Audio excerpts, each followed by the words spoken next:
नमस्कार दोस्तों, आप लोग का फिर एक बार स्वागत है आपका अपना YouTube चैनल मैथमेटिक्स क्लासेज में। जैसा कि आप लोग जानते हैं, लॉकडाउन का समय चल रहा है, जिसे देखते हुए हमारे इंस्टीट्यूट के जितने भी बच्चे हैं उसके लिए घर पर बैठे कैसे तैयारी करें, इसके पहले मैं आप लोग को बहुपद पढ़ा चुका। आज मैं निर्देशांक ज्यामिति के बारे में आप लोग को पढ़ाऊंगा।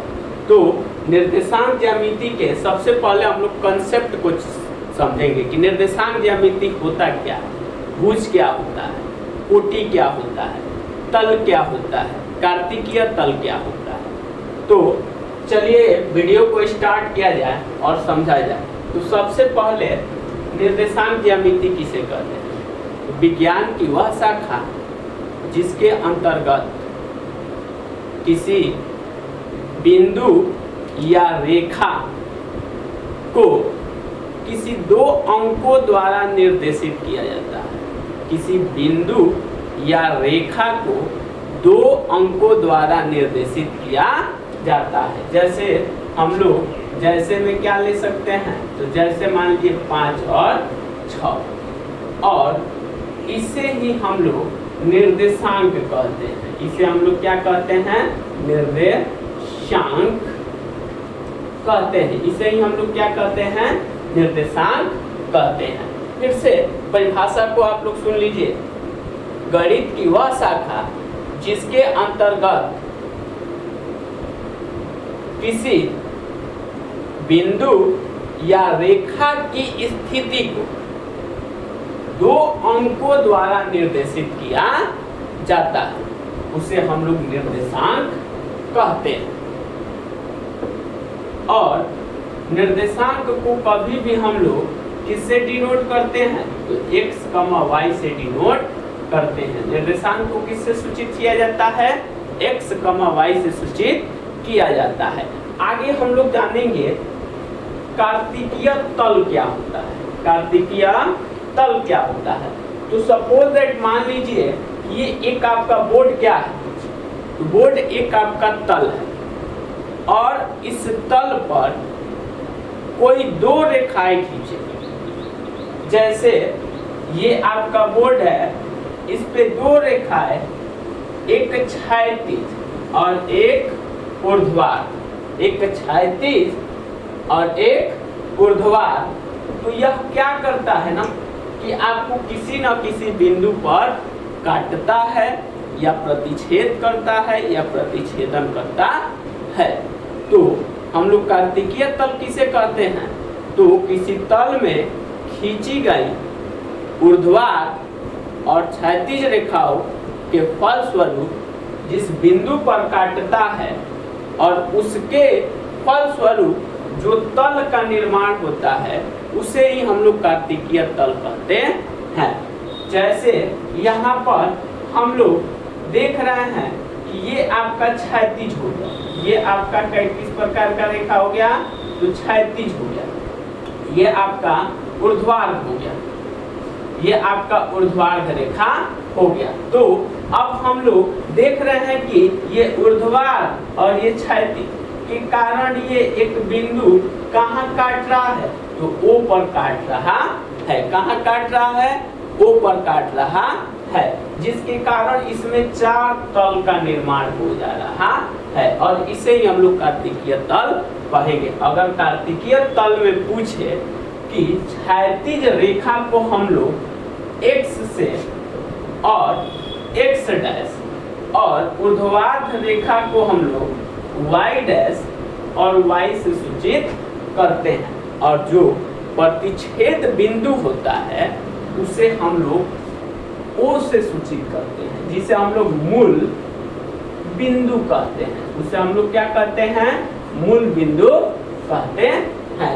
इसे हम लोग किसे सूचित करते हैं? O से, जिसे हम लोग ओरिजिन पॉइंट या इसे हिंदी में मूल बिंदु कहते हैं। तो आज हम लोग इस क्लास में क्या जाने? तो निर्देशांक क्या है, कार्तिकीय तल क्या है, ये दो चीजों को हम लोग समझ गए। अब आगे जानना है कि भुज क्या होता है। भुज तो कार्तिकीय तल में एक्स अक्ष पर जितने भी आपको बिंदु पड़ते हैं वे सभी क्या कहलाते हैं? भुज कहलाते हैं।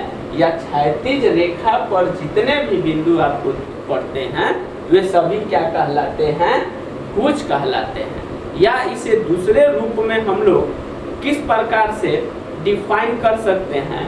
तो ये आपका y जो है ना x के लंबवत है, तो y अक्ष के लंबवत दाईं और बाईं, ये क्या हो गया आपका? दाईं और बाईं ली गई दूरी को भी हम लोग क्या कह सकते हैं?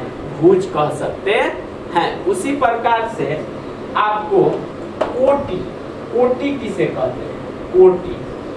तो सेम टू सेम आपका इसमें भी हो सकता है मूल बिंदु से दाईं और बाईं, मूल बिंदु से दाईं और बाईं y अक्ष की दूरी को ही हम लोग कोटि कहते हैं। अब इस पे जितने भी आपको बिंदु पड़ेंगे सब किसके अंतर्गत आएंगे?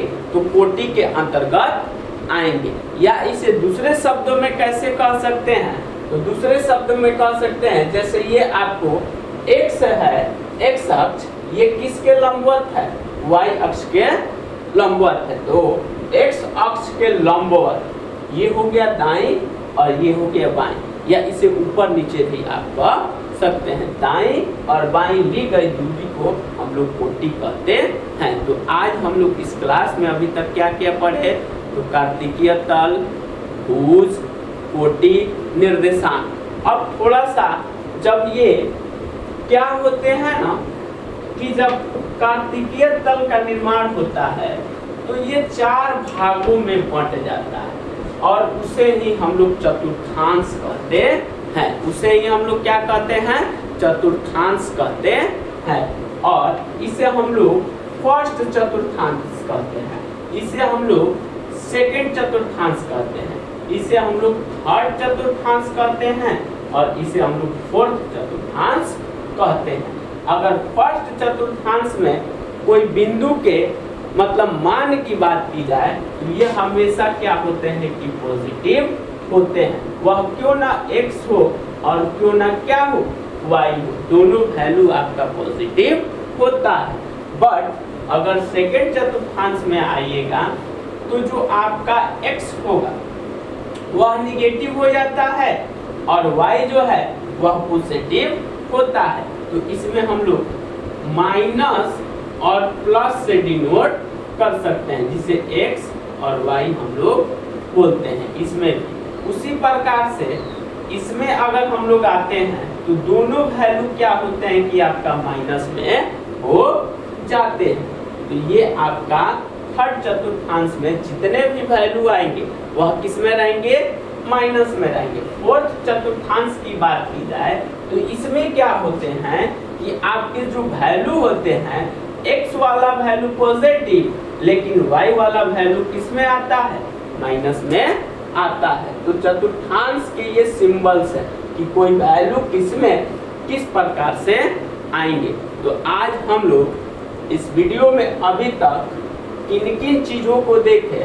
तो सबसे पहले निर्देशांक, कार्तिकीय तल, भुज, कोटि, चतुर्थांश और सिंबल्स, ये सभी चीजों को देख लिए। अगर कोई आपसे कह दे कि यहाँ पर एक छोटा सा फिगर हम लोग बना ले और किसी बिंदु के निर्देशांक ज्ञात करने के लिए बोल दिया जाए, तो सबसे पहले इसे हम लोग सूचित कर लेंगे। और y अगर यहाँ पर हम लोग 1 ले ले, यहाँ 2 ले ले और यहाँ पर फिर माइनस में 1 ले ले, फिर माइनस में 2 ले ले, फिर यहाँ 1 होगा, फिर यहाँ 2, फिर यहाँ -1 और -2 ले, और इसमें यहाँ एक बिंदु हम लोग का दे यहाँ, जिसे हम लोग a बोलते हैं, और पूछे कि a का निर्देशांक बताइए, a का शांक बताए, तो आप कैसे निकालिएगा? तो हम लोग देखेंगे a के सामने इसको मैचिंग करेंगे।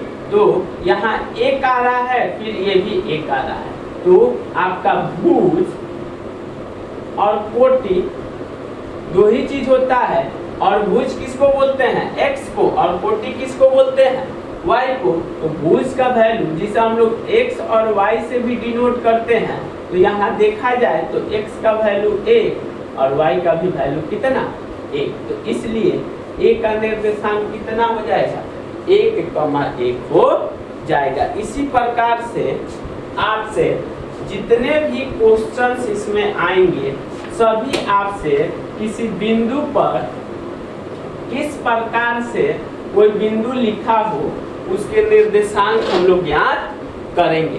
तो आज हम लोग सिर्फ और सिर्फ निर्देशांक ज्यामिति के कॉन्सेप्ट को पढ़ेंगे हैं।